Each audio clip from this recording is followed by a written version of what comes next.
According to the satellite that feeds my computer, it is 9:30, at least here.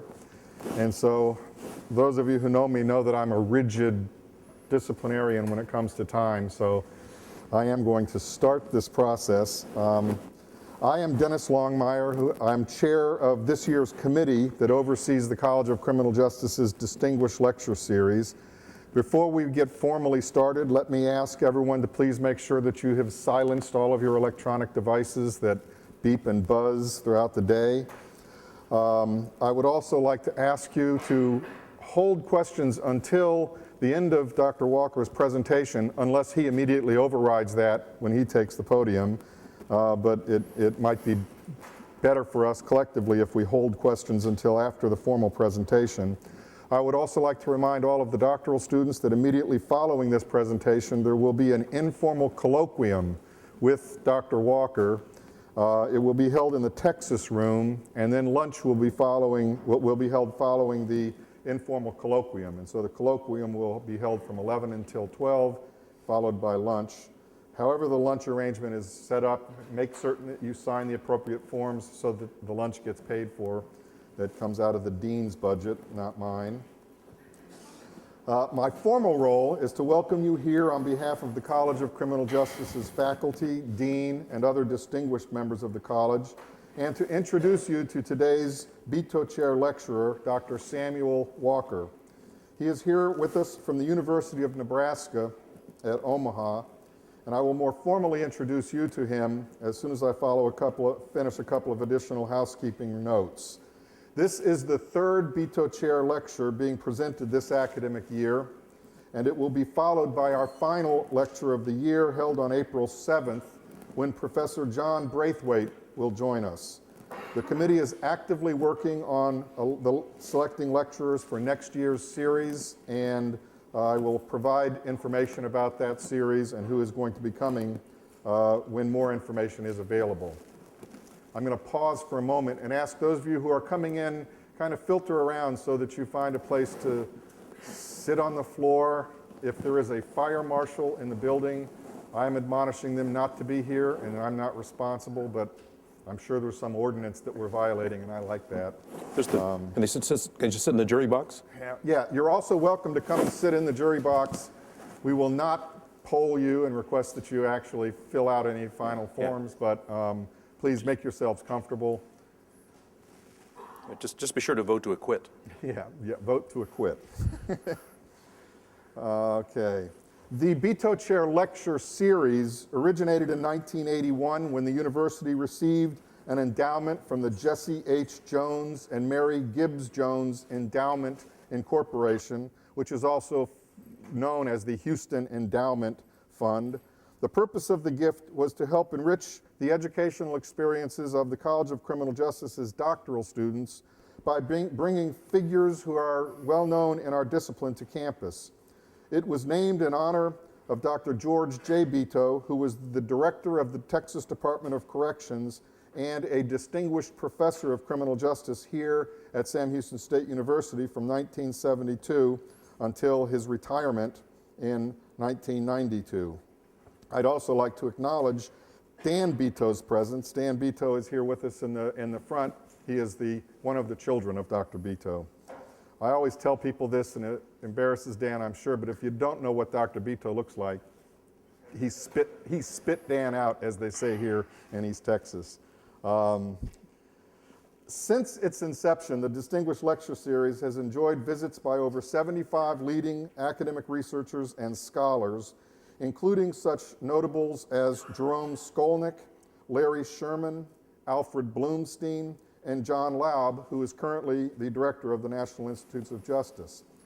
Video broadcasts of many of these lectures are available at the college's website, and I recommend that you visit those at your leisure and explore what has been told and said in previous lectures. Today, we are proud to add Sam Walker's name to the list of distinguished speakers. Dr. Walker completed his bachelor's degree in cultural studies from the University of Michigan, his master's degree in history from the University of Nebraska at Omaha, and then went on to complete his PhD in history from the Ohio State University. He has taught at the University of Nebraska since 1974, where he also served as the research director for their Educational Development Consortium. Since that time, he has worked his way through the ranks of assistant to full professor at the University of Nebraska at Omaha. In 1993, Dr. Walker was honored by the University of Nebraska by being named a Kiewit professor, and then in 1999, he was named an Isaacson professor at the University of Nebraska, Omaha. For those of you who aren't hip to the university world, named professorships are a big deal. In 2002, Dr. Walker received a prestigious grant from the United States Congress that funded the Police Professionalism Initiative, which he also became coordinator of at that time. In 2005, Professor Walker was named an emeritus professor at the University of Nebraska, Omaha, and the following year, he received the National American Civil Liberties Union Tribute to Civil Libertarians Award. Dr. Walker's scholarship includes 13 books focusing on topics ranging from race and discretion in the administration of justice, hate speech, and also a history of the American Civil Liberties Union. The two books he is probably most well known for are Sense and Nonsense About Crime, currently in its 7th edition, and that particular book was named one of the great books in criminal justice in an article published in one of our leading journals. And also the second book he's most well known for, by my standards at least, is The Color of Justice, Race and Ethnicity in American Criminal Justice, which he co-authored with Miriam DeLone and Cassia Spahn, who is also one of our recent distinguished lecturers. He has published scores of articles in journals, including Justice Quarterly, the Journal of Research in Crime and Delinquency, Criminal Justice Policy Review, Police and Society, and the American Journal of Police. Dr. Walker has received numerous awards and honors recognizing his contributions to the fields of both criminal justice and civil liberties, including the Academic Freedom Award from the American Freedom Coalition of Nebraska, the Bruce Smith Award from the Academy of Criminal Justice Sciences, and most recently, the W.E.B. Du Bois Award from the Western Society of Criminology. Please join me this morning in welcoming today's distinguished Beto Chair Lecturer, Dr. Samuel Walker. Thanks. Actually, we've got, there's some more seats down here. We got about 4 here and a couple over here if people want to move down and take those. It's a pleasure to be here. First visit to Sam Houston State. Well, this is the first time I've spoken before a jury, so hope they're in a lenient mood this morning. Although, even though it's my first visit here, it sort of feels like old home week because there are 4 former UNO people on the faculty. Dean Vince Webb, who hired me back in '74, gave me a job and a career. Professor Zhao, I think he's in class at this point. Professor Wells, one of our former students, and Professor Wren. So, one more, we could have a faculty meeting here. Anyway, I want to like to speak today about 40 years of American policing, what has happened, some of the main currents, the most important developments, and what I think are the very positive aspects of that development, and then what I think are some of the very troubling developments. So again, it's 2 steps forward and 1 step back in this regard.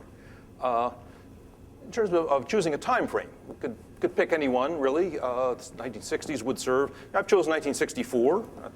That's the year I entered the teaching profession. That's a historic event in criminal justice. So it's also a pivotal moment in policing, and it serves a very useful purpose in this regard.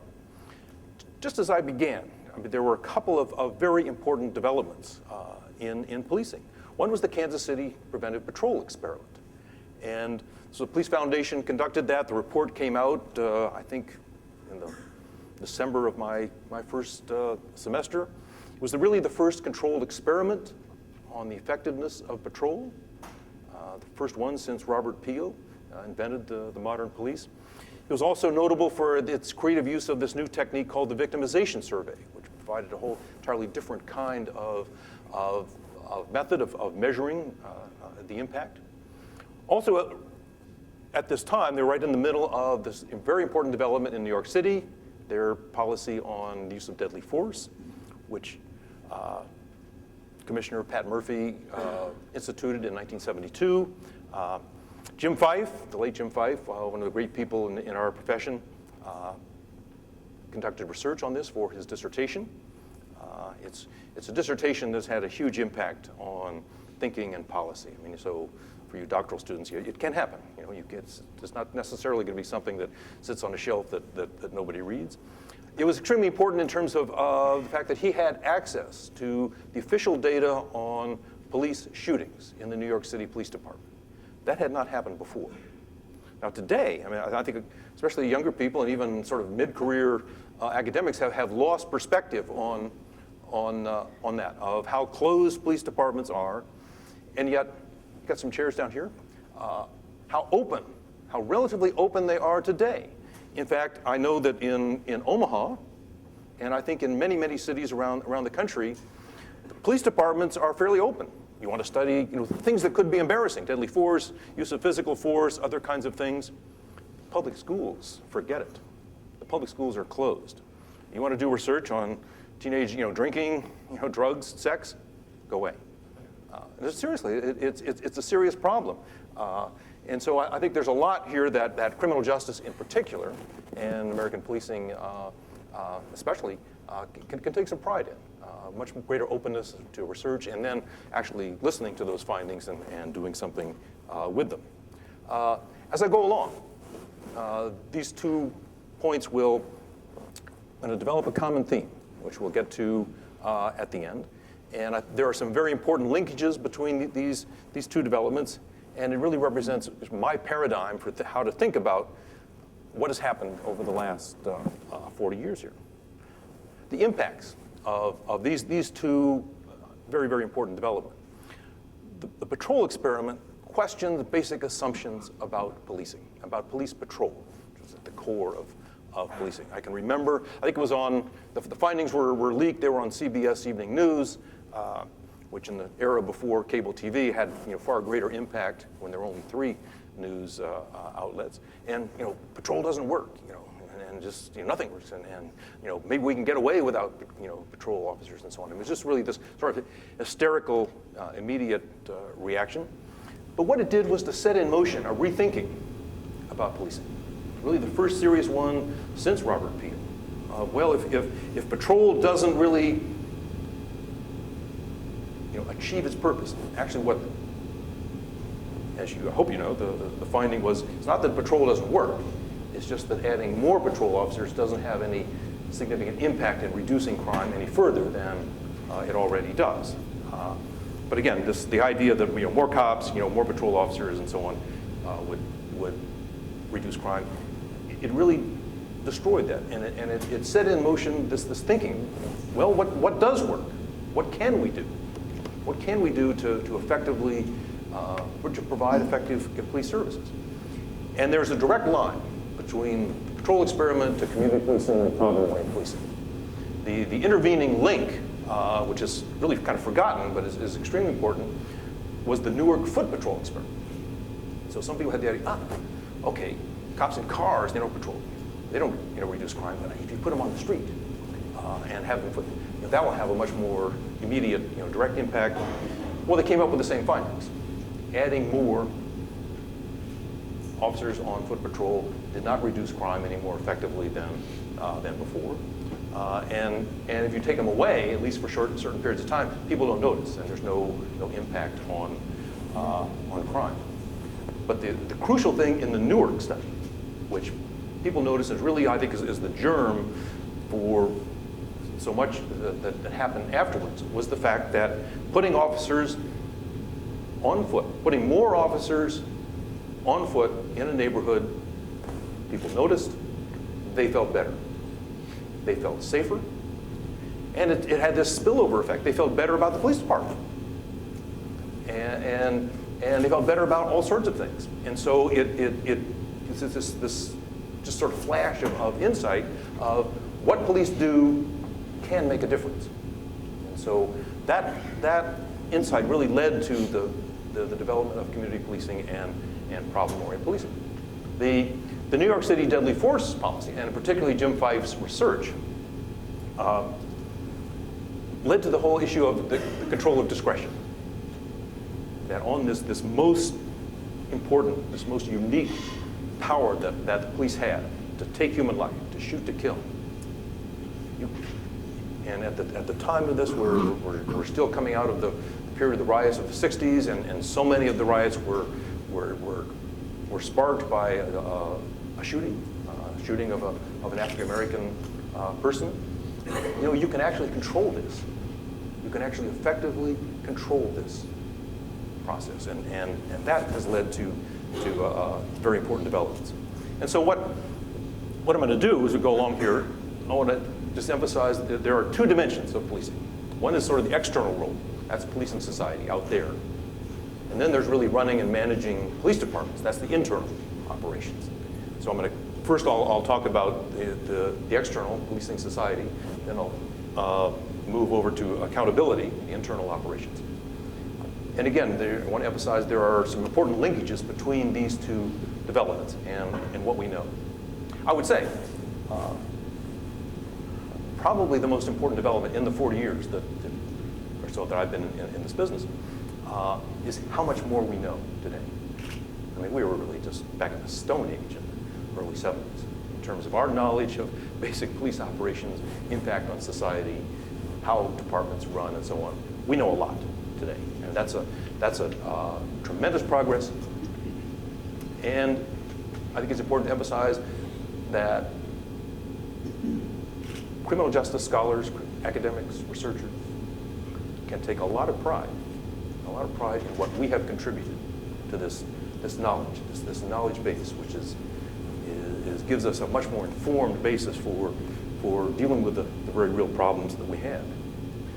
David Bailey, one of the senior members of the field, in 1994 said that the last 2 decades of the 20th century were possibly the most creative period ever in American policing.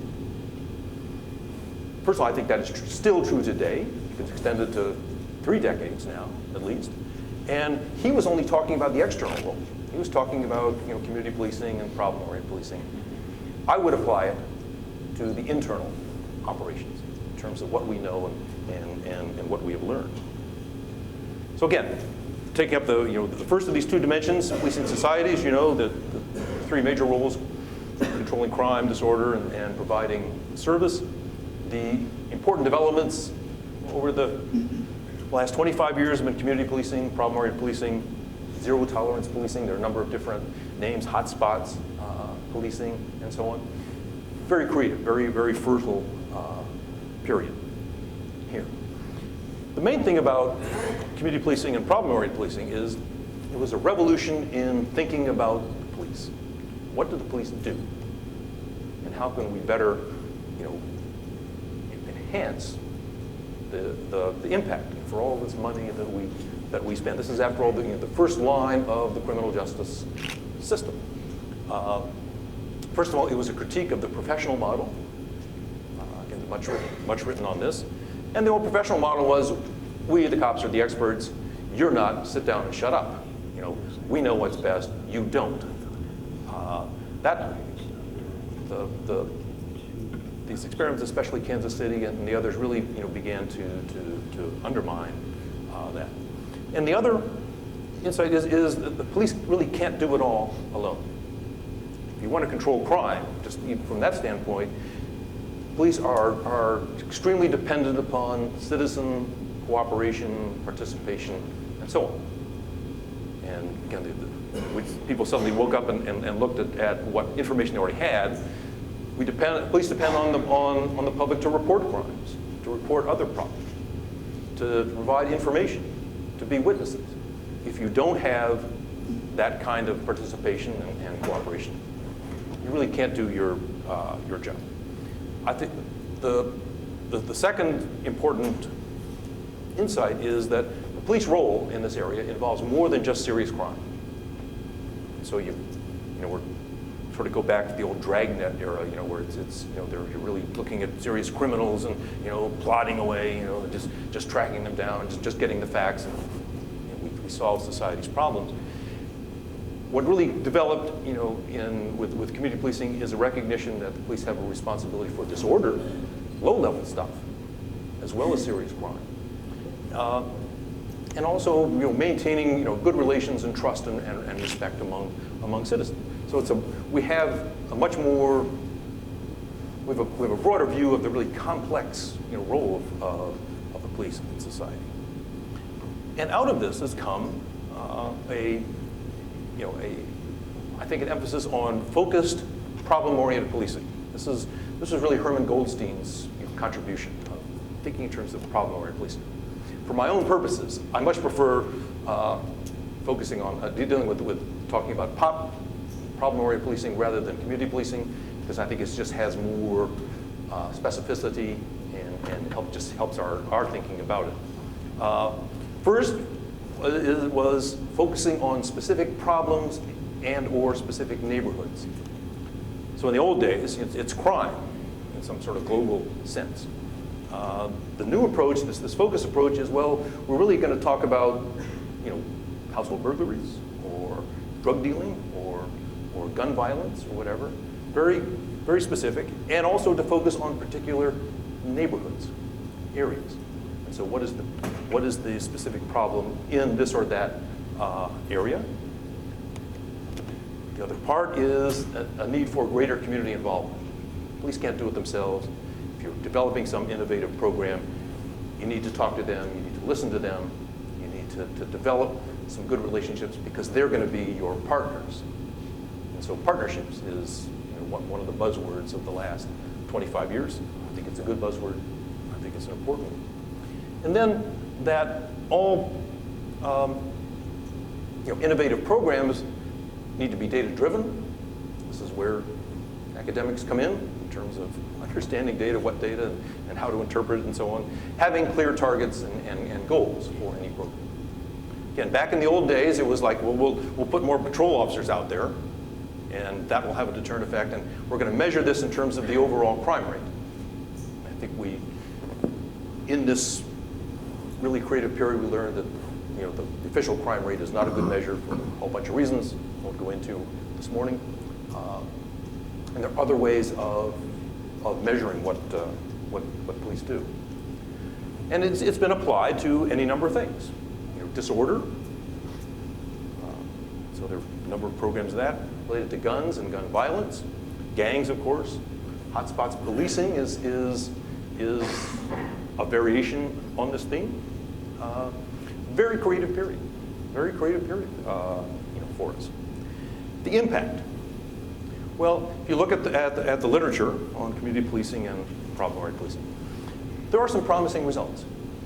There are a number of experiments, innovations, which, based on the evaluations by our top criminologists, there's some promising results. This actually had some impact on crime, disorder, and other problems. It's not overwhelming. It's not overwhelming. So, for those of you who are in research methods class, there are some real challenges here in terms of what are you trying to measure, and how do you measure it, and how do you interpret those results? It's a major challenge. It's an even bigger challenge when we get to the next part of my talk, when we talk about the accountability measures. And that's an even greater, methods and interpretation set of challenges. Many innovations were simply not implemented. There was some department says they got a community policing program. They're doing this. They got a grant, for this or that. And I like the one where like New York City, where they parked a police van outside of a school. That was it. It's about the sum total of this innovative approach. Many programs that were in fact implemented in varying degrees were never continued. Two things. One, the grant ran out. So okay, back to normal, business as usual. And other times the department lost its focus on this. It just, the chief changed, captains changed, whatever, and then just is evaporated. I had this really interesting conversation once with a former New York City police officer, then was now working at the Vera Institute. And Before community policing, there was team policing.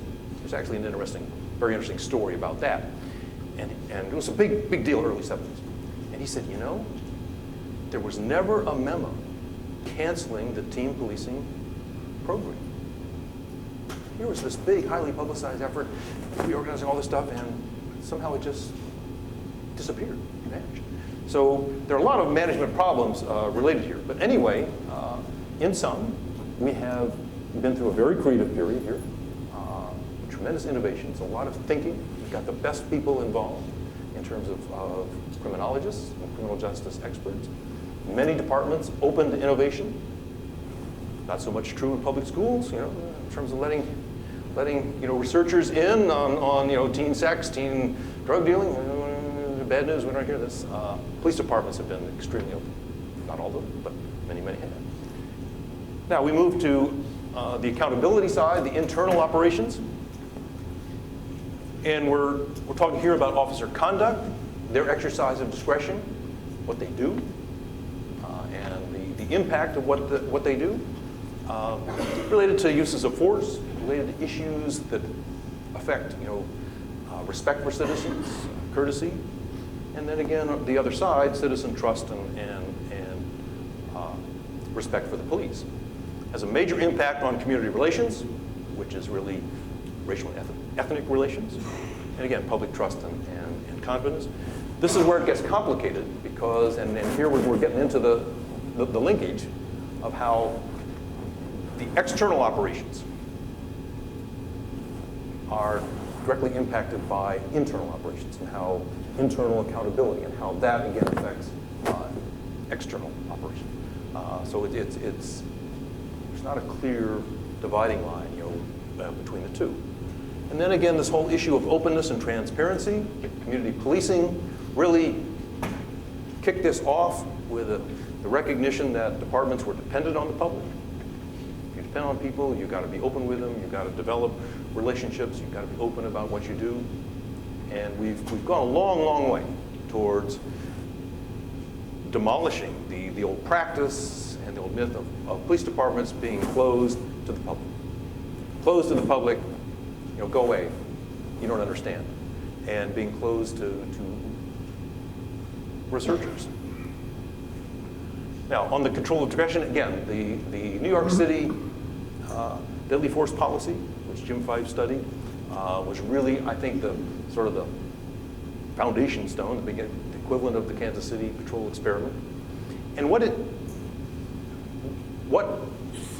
Fife's research said was that we can, in fact, control this particular aspect of police conduct. And the law professors refer to it as administrative rulemaking, simply that for any particular critical action, there will be a written policy that will specify what officers can do, what they should do, and what they can't do. Just put it in writing. They will then file a mandatory report about what they did. And this becomes the basis for holding them accountable. And there's an automatic review. Very simple model. But again, I think, for people who are not around in the Stone Age, as I was, go back to the days when, certainly as late as most departments in the 60s, officers were given a weapon, and they were given many hours in pre-service training on how to clean the thing, how to fire the thing, and how to hit the target, and not one word on when to use it. When should you fire that weapon? Under what circumstances? What kind of person? What kind of situation? And it was, in many respects, it was the cruelest thing we could have done to cops. Here's this deadly weapon. You go out there and use it. Use your own judgment. Tell people when they can use it and when they can't. Of course, some mistakes are going to happen. And it is interesting that the Garner decision, the Supreme Court, involved an unarmed 14-year-old kid. About the same time, we had a similar case in Omaha of a 14-year-old kid who was, suspected of he was fleeing an abandoned gas station or something, and he was shot in the back, killed. You don't really see those cases these days. We've managed to bring the worst of these these things under control. But nobody told the cops you couldn't do it. Kid was a fleeing suspected felon. Right? You know, arrest him. And you arrest him by shooting him. And again, the applications of this administrative rulemaking policy, the idea of a policy, a report, and a review, has been applied to other forms of force. And so the more professional departments, which have adopted tasers, have a written policy. You use it here, you can't use it there. We'll file a report on this incident. High-speed pursuits. You just don't hit the gas pedal the minute you think you want to chase somebody. Think what is the suspected offense? What are the road conditions? What is the neighborhood? Is this a school district? You got icy roads. I mean, all sorts of factors enter into this decision, and there are some clear instructions that help shape those officers' decision. Domestic violence. Again, one of the other real revolutions in policing that began in the mid-'70s was, gee, we got a lot of domestic violence incidents. Really? Wow, we didn't. Amazing. And very often the officers did not arrest, and so there were victims of felonious assault, and the police did not arrest the assailant. And a number of all sorts of developments, and that has changed. And departments today typically have an arrest-preferred policy of one sort or another. If there is evidence of a felonious assault, there will be an arrest. And then, again, it gets more complicated with lesser degrees of assault, but there's something in writing which guide officers' discretion on that. Again, typically departments have policies on killing hostages situations, or somebody barricaded with a gun, handling the mentally ill.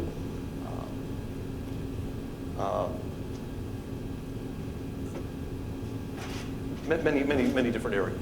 The impacts. What's the evidence?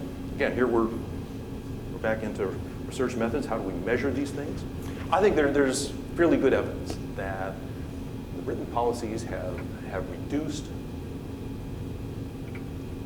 the worst of deadly force incidents.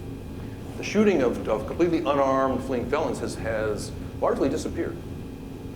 And so that's a positive development. High-speed pursuits, there is, I think, some very good persuasive evidence that restrictive policies reduce accidents, injuries to officers, injuries to citizens, and so on, without any serious impact on domestic violence policies. I think the evidence is not clear here, whether in fact officers are implementing the policies that they should. It's a serious measurement problem. Pursuit, a police shooting and a pursuit, those are external events out there. It's easier to measure them. Domestic violence incidents are in the home, in the apartment, wherever. It's simply harder to get the right, good data to measure the impact. But again, I think there is some evidence of the positive impact. Meanwhile, let's just sort of drop back, take a wide-angle view. I think the same basic principle of administrative rulemaking has been the major theme. I did a book on this. It's the major theme in all of criminal justice, that uncontrolled, unfettered discretion is wrong. It leads to trouble. Common sense will tell you it leads to trouble. And so bail reform in the 60s, which provided written standards for who's released, who's not, with a presumption of release for all but the most dangerous. It really depopulated the jails. It had a huge impact. But it's the same thing. Give the judges and prosecutors some guidelines on these kinds of decisions. There's a whole development in terms of prosecutorial guidelines. Again, in response to public concerns that prosecutors were too easy with gun offenses or sexual offenses and so on, specifying their standards for how to handle these particular kinds of situations. And I think that's all to the good. I'm not sure it's again, that's been researched and measured as thoroughly as we might like. Sentencing guidelines. Now here, there's good news and bad news here. We moved, in the 70s, we moved away from the old indeterminate sentence, the complete indeterminate sentence. Many states did. Nebraska hasn't gotten the word yet. They're a little behind. That guiding the sentencing discretion of judges can help provide greater equity and eliminate serious abuses. My own personal favorite in this regard are the Minnesota sentencing guidelines. They were developed on the basis of solid research. They continually review and analyze. I think the federal and the stated purpose of the Minnesota guidelines was, one, to reduce bias, especially race, and also to limit incarceration.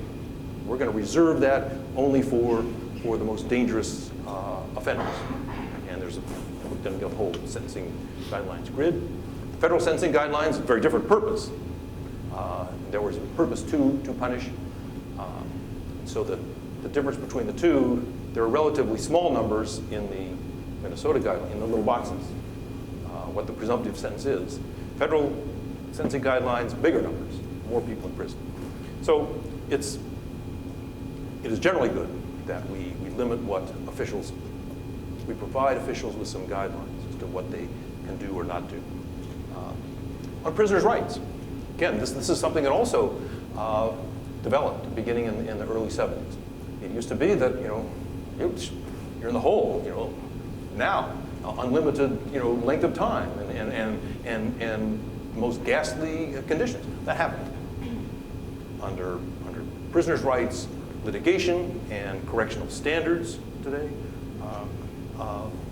Those things, I'm not saying they can't happen, but they're significantly limited. And it's the same principle of simply putting it in writing and specifying what officials can and cannot do. Again, measuring all of these, major challenge, for criminal justice. Now, moving on in terms of internal accountability, the development of early intervention systems, sometimes known as early warning systems, has been an area of my research. Get systematic data on officer performance. Some systems have 5 indicators. Some have as many as 25. Arrests, complaints, uses of force, sick leave, whole range of things. And when you put it in a computer, you run the numbers, and what you can do is then what comes out is the capacity to identify problem officers, officers who are repeatedly involved in questionable incidents, problem incidents. They aren't guilty yet, nobody's guilty, but some people are at the far end of the scale. It's important to identify. And this really exposed what I call as policing's dirty little secret. The dirty little secret was that forever, officers in departments knew who their bad colleagues were. They all knew. In many departments, they were shunned. Other cops didn't want to work with them because they were trouble. They were going to get you in trouble. And everybody knew this. And up until the development of early intervention systems, nobody did anything about it. Early intervention systems give us the capacity to do that. And so you run the data, you identify those at the far end, you do a review, and the beauty of the system is that it can specify the problem. And so Officer Longmire has a problem with just rudeness. He's just serious, that specific, especially dealing with kids. Officer Beto here has a problem with force. He uses force more than his peer officers who work the same assignment, who have the same work environment. Why is it that he stands out in this regard?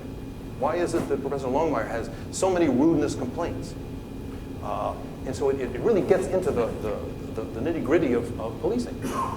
And this allows a targeted intervention. And so we can have a counseling session or a training session which addresses rudeness and dealing with people. We can have a training session and a counseling session that deals specifically with force. We may have to send you over for more training and so on. But it's a world difference from the standard in-service training class where everybody gets a lecture or something, or whatever kind of role-playing, whatever, on rudeness or use of force. Because you don't have a problem. That's not your problem. You don't need this. He's got it. And so it's the targeted, and it can be very, very timely and very specific. And so here's the linkage. This is the same approach as community policing and problem-oriented policing. It's focused on a particular problem, and it's targeted not to a neighborhood, but to a problem officer. We're gonna fix up this guy here, and that's going to solve a lot of the community problem, because his rudeness is, well, if it's really, and it really is at the far end, they really need to do something here. People in the community know that. And in many areas, officers with that kind of problem get nicknames. I think there's a big deal in Omaha right now with this officer, Red Top, or Big Red. He's about 6'2" or 3" or something, got red hair. Well, enough people in the community have had bad experiences with this guy, they compare notes. Yeah, Red, Big Red. And so it has a huge impact on community relations if we can bring this character under control. It's focused, it's targeted, just as cop and pop. Data-driven, both the internal and the external, and you have appropriate, targeted responses. And again, this brings us now to the whole area of community relations. When we talk about community relations, where it's really racial and ethnic relations, and it's I would argue it is the central problem in policing. It's a historic problem going back decades and decades. What I think the new developments have done has helped us dispose of old assumptions and build some new ones. The old assumption was it was simply some bad cops. That was it. And they didn't have enough education and training. There weren't enough African American officers, all white officers working in African American communities, and there weren't enough female officers. And if we can just change who the police officers are, we'll have better policing. And I think there's sufficient research on that to demolish those assumptions. There's no evidence of any significant differences between white, black, or Hispanic officers in terms of their conduct following the street. It's not who they are. There's no evidence of any significant differences between male and female officers looking at force and complaints, except for one thing. Some departments, there really are some really, really bad officers. I mean, multiple, really serious force issues and repeated ones, lawsuits, payouts, and so on. Sorry, they're all guys. There really is the testosterone problem here. On that short list of the really, really bad ones, you don't find female officers. When you get down to sort of routine rudeness and complaints, everybody's equal. That's an interesting issue there. And so it's officer conduct. It's not their background. It's not who they are.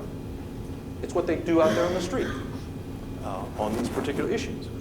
And so if we can, the early intervention system allows us to identify who they are and what their particular problem. And again, the key point here is the benefit. If we identify those officers and correct that conduct, the primary beneficiaries are people of color. And so you have fewer unjustified shootings, fewer outrageous uses of physical force. I realize I'm in the Houston area, and there's been a lot of news lately. We can talk about that later. People in the community will notice that. They will experience less misconduct, and will get a positive results. Again, another development is citizen oversight. I'm going to zip through this a little more quickly. That is something that is developed. Back in '74, I think there was one, maybe two, citizen oversight agencies, two review boards, Berkeley and Kansas City. The other approach is the auditor approach. The review board model investigates individual complaints, like the New York City CCRB or the San Francisco OCC. They have original jurisdiction to investigate those complaints. It focuses on the individual officers. My view, that's dealing with symptoms. That's dealing with symptoms, because the problems are really, upstairs. The auditor model looks at policies and procedures. Here again, we're linking back to what I talked about at the beginning. You can identify, the particular problem. The department doesn't have a policy on this particular action, or they have an inadequate policy, or there's a training problem, there's a supervision problem, there's a lack of resources to see that they do it. Does this sound familiar? It's focused, it's targeted on what the problem is. Police auditors, like in Denver, LA Sheriff, San Jose, Portland, Oregon, they do this. They issue public reports, which is good. It provides a window into police departments, breaks down that historic closed business. And they have the capacity to come back and revisit the problem. Has anything been done? Has anything changed? And some departments are actually doing this themselves. You've got a shooting incident. There's an investigation for purpose of discipline. Did the officer violate policy? There's a parallel investigation. What can we learn from this? What can we learn that we can fix and see that this doesn't happen again? Well, the upshot of all this is it's an important theoretical. Officer conduct is malleable. You can change it. You can manipulate it. You can make it better. You can make it worse if you do the wrong things. Organizations can change. You can actually reduce uses of force. You can actually reduce rudeness. You can change officer behavior. If you change enough, that changes the organization. And that has a huge impact, that potentially has a huge impact on the community. Measuring that, for your method students, that's a challenge. That's a big challenge. And so this has important implications for organizational theory and for the whole notion of a police subculture. Back when I started, there was this notion of the police subculture. They had certain attitudes. The cops are all white, they're all males, from blue collar. Well, that's blown away. And it's introduction of female officers, significant numbers of African American officers, Hispanic officers. It's a huge, complicated mix. We can't talk about the police subculture these days. And so, in summary here, the good news is we've made some genuine progress. We have made some very real progress. We can take pride in that. And we should recognize that. And it's a very different world from what it was in '74. And how we think about police, what we know, how we police. And academics have made a major contribution. And we should take some real pride in that. Now the bad news. We shouldn't forget the good news. There are several forces undermining our recent successes. Our current economic crisis is having a huge impact. The war on terrorism has had a more subtle, but I think unfortunate impact, and the immigration controversy. The economic crisis, state and local budgets are in serious trouble, and going to get worse. Camden just laid off 40% of the officers. Camden, New Jersey. We're not quite clear what's happening. Personnel cuts, but also when you're struggling just to survive, to get by, you don't have the resources for innovation. You don't have the time to give it attention and the energy. And I think that has a real potential for undermining so much of what we've accomplished in the previous 20, 25, or even 30 years. I think the war on terrorism and this focus on homeland security, I think even at the local police department level, it has diverted attention away from these historic problems, and in terms of innovation on community policing and problem policing. That's a more subtle threat.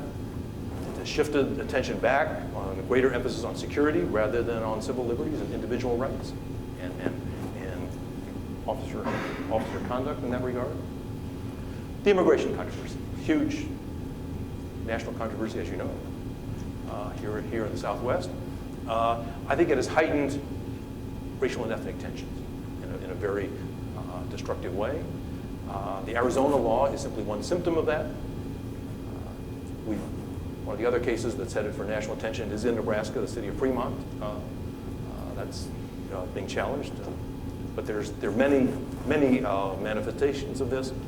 And I think it's undermined recent gains we've made, especially with regard to racial profiling, in terms of not using race and ethnicity as the basis for conduct, for stopping people, for arresting people. searching people, and so on. It's just shifted attention. And I think this is a very unpleasant, unfortunate development. And so, to conclude, looking back over 40 years, been 2 steps forward, maybe 3.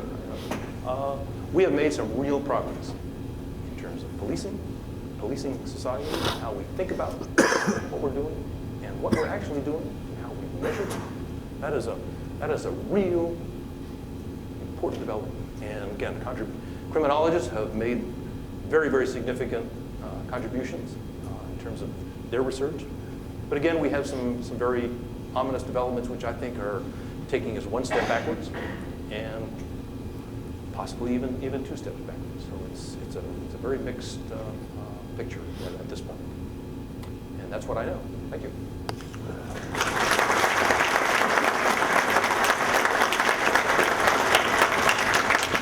Be happy to take any questions. Yes? How much you and I time frame pretty much fall in terms of what you observed over the years? And one of the things that's always bothered me is seems to be a disconnect between what we know and what we often do. And a simple example, if you go back to the Kansas City stuff that you mentioned, it seems that even today, when there's a bump in crime or a particular serial rapist running around the neighborhood, what it may be, the reaction by the police department is to increase the amount of patrol. And that's what the public expectation is. So to some extent, I think there's either an unwillingness of the police to be candid with the public, or a lack of understanding by the public of exactly how much the police can really do about a particular crime issue. But, yes, the question was that there seems to be a disconnect between what we know, those experts know, and what actually happens out there. We get a lot of traditional responses, like more, you get a serious crime, a rape or something, and police fall back into the old business of just more cops. That's true. It's very true. It's a burden we face. For the most part, there's one word that can explain it, and that word is politics. In the sense that police and other criminal justice agencies are public agencies, they're responsive to the public. The public thinks it knows this, and that's what they want to hear, and so too many people in positions of responsibility just play into that. And that's just part of the struggle that we're up against. I mean, crime is a problem. Crime and disorder are problems we're up against. They're not going away. Maybe we can reduce them. But I think these sort of popular notions of what works, if we just lock away all the dangerous criminals and put them away forever, hey, we'll solve the crime problem. So that it's put your finger on a very crucial problem, translating our knowledge into policy, and trying to prevent the effect of politics on that. It's a major challenge. Major challenge. Any other?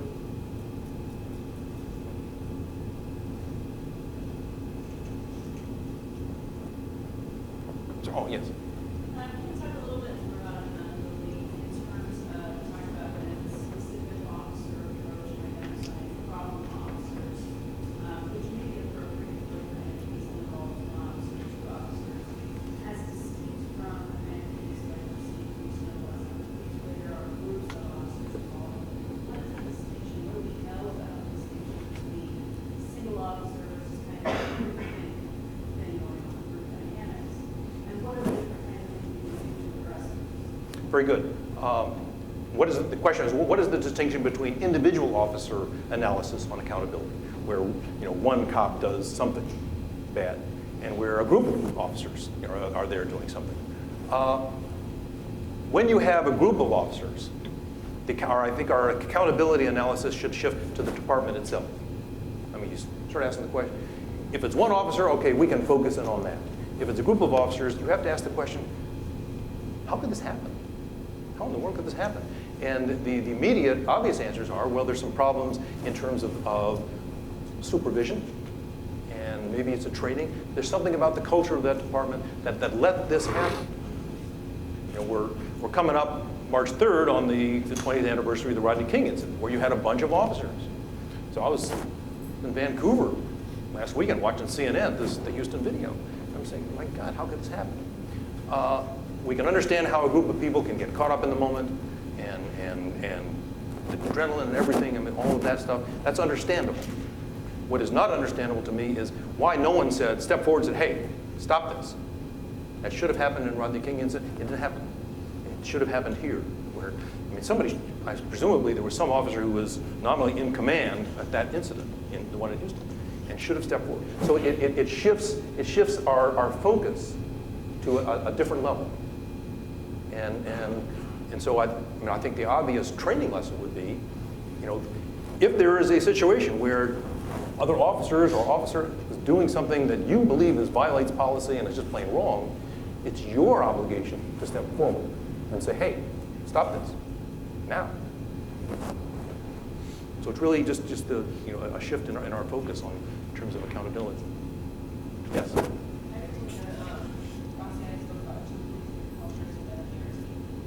Yes.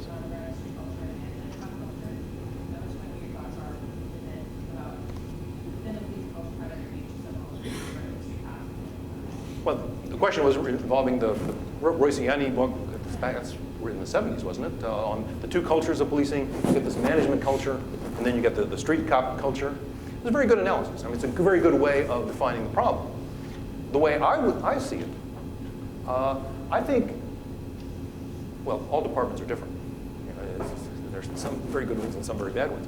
But I think in many departments, that management culture, the basic principles, have actually filtered down to the street level. And they understand what management culture is.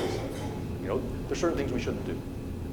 And in some instances, there's certain things we should do. And we're empowered to do. And it's the way we should have it in it.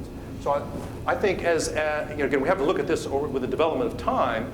As officers retire, new ones are recruited, hopefully their academy training gives them a different set of rules and principles and so on. And some of them filter up to sergeant, lieutenant, captain, and so on.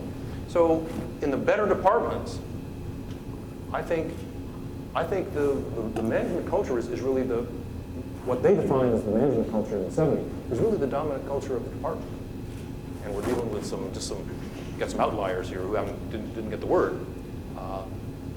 There's some departments that whole departments haven't gotten the word. Philadelphia had a court-appointed auditor, and I read her reports, great reports. Well, she would talk to lieutenants and captains, and they would say, "Why do we have to do all these reports? Why do we do all this crap? What is this stuff?" They just didn't get it. That you've got to have the reports and the data on what your officers are doing.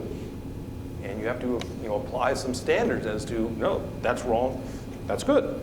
And promote those and discipline those. So some departments are out there, haven't gotten the word, but I think that two cultures is a good way of framing it. And then you could, if you really had a couple $1 million, you do a great research project. You could find a way of measuring those two cultures. And you could pick, 2, 5, 10 departments and apply your measurement instrument. And you could say, yeah, this one really is, the management culture really is dominant. This one's really back in the 70s. Yes? You alluded in talking about the period where we talked about and later in your talk, you described some limitations of foreign terrorism. Can you comment on the intelligence-led policing? Is that representative of the tail end of that creative period, next paradigm? Or is it something different? The question is to comment on intelligence-driven policing, intelligence-led policing. Depends what you mean. If you mean, like data-driven policing, where we're going to subject our operations to some analysis, where we've got some data that we then is this what you? Well, I think one of the problems is it's still Good. research on now. Right. He makes the very good point that this concept of intelligence-driven policing isn't necessarily well defined. We ought to define it. There's your career for you. And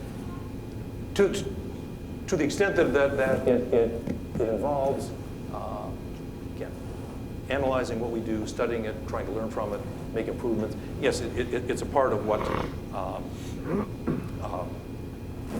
I talked about in terms of these creative developments. If by intelligence, Lisa, you mean surveillance, and trying to identify potential terrorists or other bad people, it's something different. It's much more of an older or very different kind of paradigm. So there are two ways of thinking about that. Yes.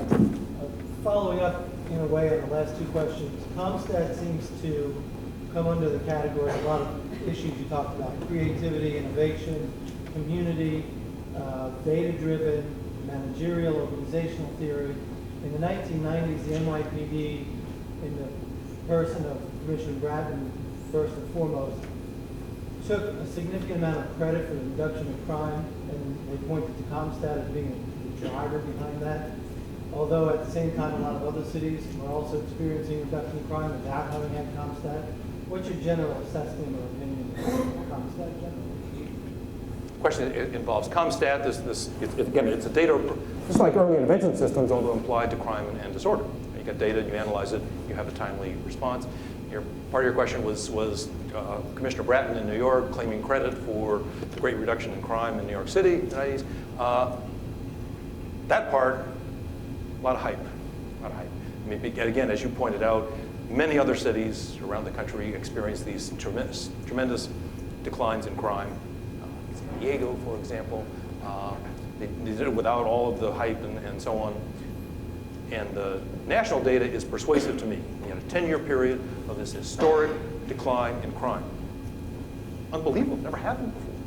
It's remarkable. I mean, it's remarkable we don't have more studies on that. Criminologists, I think, have failed to really get at that. My own particular view is that the decline was driven by two things. One, a very healthy economy.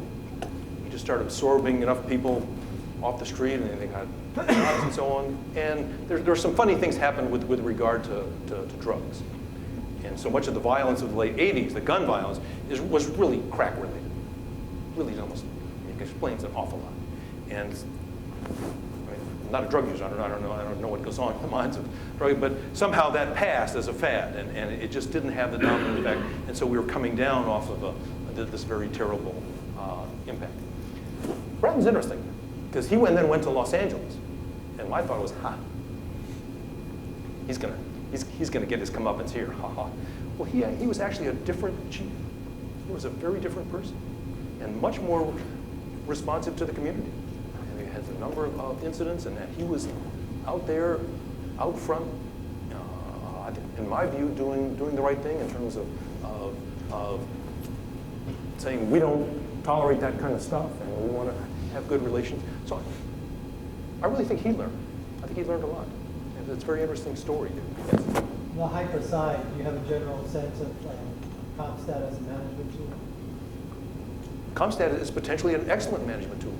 Again, you get this, the data on crime and disorder, and if it's timely, you get it. If you get that quick a turnaround, you can spot there's some problem in a particular neighborhood, data-driven, neighborhood focused, and you can tailor responses to that. Great. I do think there are a lot of problems in implementation. I mean, there's some real pressures to manipulate the data. If you're a precinct captain or whatever, then we got to look at that.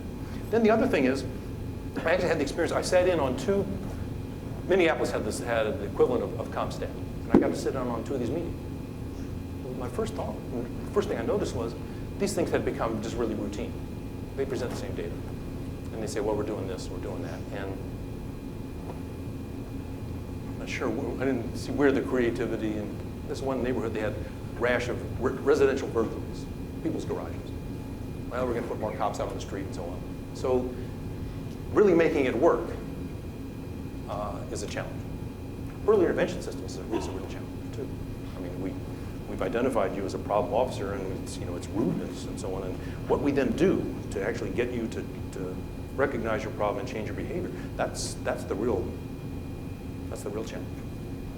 So again, in theory, a huge advance, making it work? Don't know. This is significant advancements in the field of policing, in part due to some of the randomized experiments that are currently going on. 3 years ago, Kansas City, Minneapolis, has a lot of experiments and others. Could you comment on your perspective of my perspective, if you see policing a lot more with randomized design and more open to that, what you think the utility of that is in policing development or prevention and field criminal justice in general, and any advice you might have? There's yes and no in that. The question involved the use of randomized experiments in policing. It appears to be much further developed in policing than it is in corrections. I think it's probably true on that particular approach. I don't know, there's something about policing, the reason that developed. But if you look at the accreditation standards, policing, law enforcement, corrections is light years ahead. Actually, this is light years ahead of policing.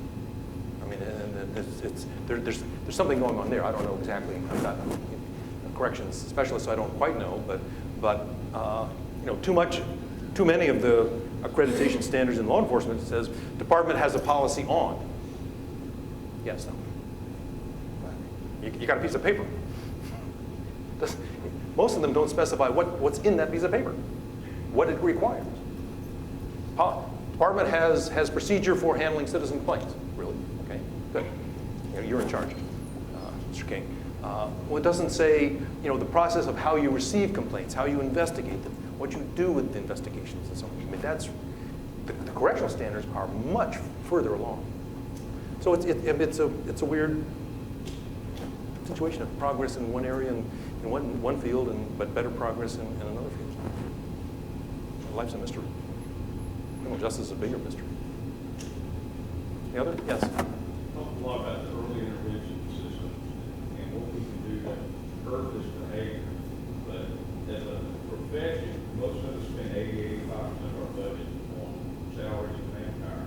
We do a really good job of developing tactical and specific talents, the technical aspects. You speak on how we do on personal leadership development for officers. The question is we spend more than 80% of our budgets of policing on personnel issues, and we're good at developing tactical, you know, responses and so on. How are we doing on you know, the leadership issues? I think we've got a lot to do there in terms of that. Really, I was involved in a number of little workshops and things related to early intervention systems. And what became clear is that at the sergeant level, which is really the heart and soul of policing, the sergeant and a crew of officers, their standards for dealing with a problem officer was really, it's totally discipline oriented. And sergeants and supervisors would hide behind the book. You violated section 1702.5 of whatever, and therefore you're going to get, you know, 1 day suspension. Well, that doesn't say anything about you as a person. And why did you do this, and so on. And so many of the command officers, you know, that I talked to and were involved in this, they said in so many cases there's a personal problem with the officer. Something's gone wrong. Marriage, divorce, kids, you know, gets drugs or drinking, whatever, and that has a symptom that manifests itself there. And so addressing that. And so you're really, you know, correcting your rudeness problem means that, you know, just dealing with you as a person, away from the book, away from the policy book, and so on. So I think that's a major challenge. So I asked the question. I said, well, wait a minute. I thought there were all of these training seminars around the country. You know, you go here for, you know, supervisor training and so on and so on. And I was just astonished at the reaction. You had these commanders from like LA and Phoenix and so on. They said, I mean, they thought that this whole industry of supervisor training just didn't get it, didn't get at what really needs to be done, which is really, you know, engaging, you know, the people who are under your command. And they're the ones who said, well, it's all hiding behind the book. You did this, you get that. You know, because it's neat and easy, and dealing with your exact problems is difficult and messy. So I think there are huge things that need to be done. I think some departments are much further down that road. Others haven't heard about it at all. Just, clueless. Any other questions? Yes. One of your big step forward last year was on community policing and talked to a lot of things about frustration involved. About the same time, 89% said community policing was on the same play. Robert Putnam comes out and says about one that at the same time, we're trying to get the community involved, trying to get them lessons. Comment on that?